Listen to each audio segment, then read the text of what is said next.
नालायक बेटा। भगवान ऐसा बेटा सबको दे। बेटा, हमारा एक्सीडेंट हो गया है।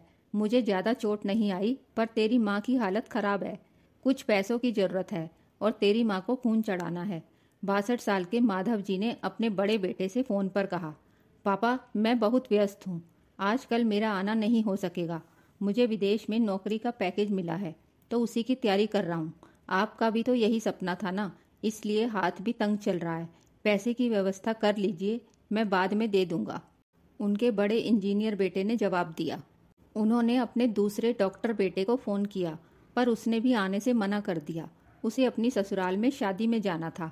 हाँ, इतना ज़रूर कह दिया कि पैसों की चिंता मत कीजिए, मैं भिजवा दूंगा। यह अलग बात है कि उसने कभी पैसे भिजवाए नहीं। उन्होंने बड़ी मायूसी से फ़ोन रख दिया। अब उस नालायक बेटे को फ़ोन करके क्या फ़ायदा? जब यह दो लायक बेटे कुछ नहीं कर रहे तो वह नालायक क्या कर लेगा? उन्होंने सोचा और बोझिल कदमों से अस्पताल में पत्नी के पास पहुंचे और ढेर हो गए।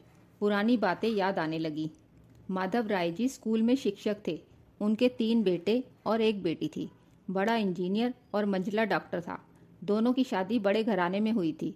दोनों अपनी पत्नियों के साथ अलग अलग शहरों में रहते थे। बेटी की शादी भी उन्होंने खूब धूमधाम से की थी। सबसे छोटा बेटा पढ़ाई में ध्यान नहीं लगा पाया था। 11वीं के बाद उसने पढ़ाई छोड़ दी और घर में ही रहने लगा।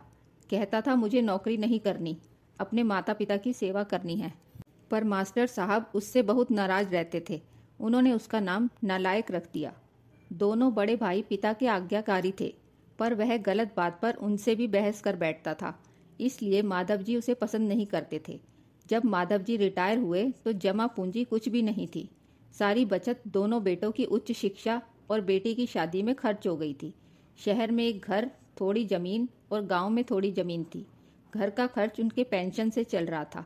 माधव जी को जब लगा कि उनका छोटा बेटा सुधरने वाला है नहीं, तो उन्होंने बंटवारा कर दिया और उसके हिस्से की जमीन उसे देकर उसे गांव में ही रहने भेज दिया। हालांकि वह जाना नहीं चाहता था, पर पिता की जिद के आगे झुक गया और गांव में ही झोपड़ी बनाकर रहने लगा। माधव जी अपने दोनों होनहार और लायक बेटों की बड़ाई किया करते। उनका सीना गर्व से चौड़ा हो जाता था, पर उस नालायक का नाम भी नहीं लेते थे। 2 दिन पहले दोनों पति पत्नी का एक्सीडेंट हो गया था। वह अपनी पत्नी के साथ सरकारी अस्पताल में भर्ती थे। डॉक्टर ने उनकी पत्नी का ऑपरेशन करने को कहा था। पापा पापा सुनकर नींद टूटी तो देखा सामने वही नालायक खड़ा था। उन्होंने गुस्से से मुंह फेर लिया, पर उसने पापा के पैर छुए और रोते हुए बोला, पापा आपने इस नालायक को क्यों नहीं बताया? पर मैंने भी आप लोगों पर जासूस छोड़ रखे हैं। खबर मिलते ही भागा आया हूँ। पापा के विरोध के बावजूद उसने उनको एक बड़े से अस्पताल में भर्ती कराया।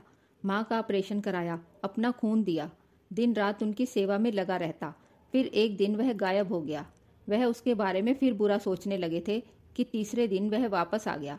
महीने भर में ही माँ एकदम भली चंगी हो गई। वह अस्पताल से छुट्टी लेकर उन लोगों को घर ले आया। माधव जी के पूछने पर बता दिया कि खैराती अस्पताल था, पैसे नहीं लगे, घर में नौकरानी थी ही। वह उन लोगों को छोड़कर वापस गांव चला गया। धीरे धीरे सब कुछ सामान्य हो गया।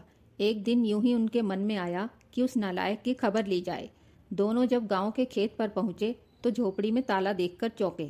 उनके खेत में काम कर रहे आदमी से पूछा तो उसने कहा, यह खेत अब मेरे हैं। क्या?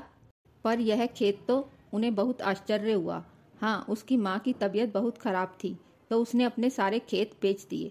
वह रोजी रोटी के तलाश में दूसरे शहर चला गया है। बस यह झोपड़ी रह गई है। यह रही उसकी चाबी, उस आदमी ने कहा।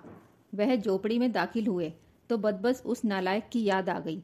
टेबल पर पड़ा लिफाफा खोलकर देखा तो उसमें रखा अस्पताल का 10 लाख का बिल था। मैंने अपनी पत्नी से कहा, जानकी तुम्हारा बेटा नालायक तो था ही, झूठा भी है। अचानक उनकी आंखों से आंसू गिरने लगे। वह जोर से चिल्लाए, तू कहाँ चला गया नालायक, अपने पापा को छोड़कर? एक बार वापस आ जा, फिर मैं तुझे कहीं नहीं जाने दूंगा। उनकी पत्नी के आंसू भी गिरे जा रहे थे और माधव जी को बस इंतजार था अपने नालायक बेटे को अपने गले से लगाने का। सचमुच बहुत नालायक था वो।